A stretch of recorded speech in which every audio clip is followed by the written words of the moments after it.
எங்கே பாரு gas cylinder தட்டுப்பாடாக இருக்க நேரத்தில் இந்த மாதிரி நல்ல வெரைட்டியாக டேஸ்டியான வெரைட்டி ரைஸ் செஞ்சு கொடுத்துட்டிங்கன்னா சட்டுன்னு வேலை முடிஞ்சிடும். இதுக்கு சைட் டிஷ்ஷே தேவையில்லை. ஒரு அப்பளமோ சிப்ஸோ இருந்தால் போதும்.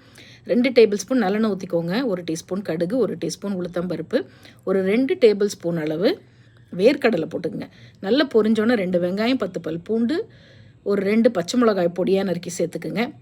1/4 டீஸ்பூன் செந்தூர் மஞ்சத்தூள், 1/2 டீஸ்பூன் உப்பு, 1 டீஸ்பூன் தனி மிளகாய் தூள். இதெல்லாம் நல்லா வதக்கி விட்டுட்டு நம்மளோட கோவை கொள்ளுப்பொடி, இதோட ரெசிபி ஆல்ரெடி நம்ம சேனலில் இருக்குது. வேணுங்கிறவங்க அதை பார்த்து கூட செஞ்சுக்கலாம்.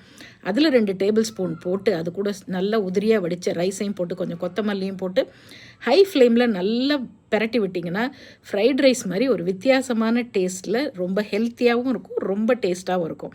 நான் அதிலே 2-4 அப்பளத்தையும் நொறுக்கி போட்டு கலந்து விட்டு கொடுத்து பாருங்கள். மூச்சு விடாமல் சாப்பிட்டுட்டு போயிட்டே இருப்பாங்க. உங்களுக்கும் 1 பாட்டில் வேலை முடிஞ்சிடும்.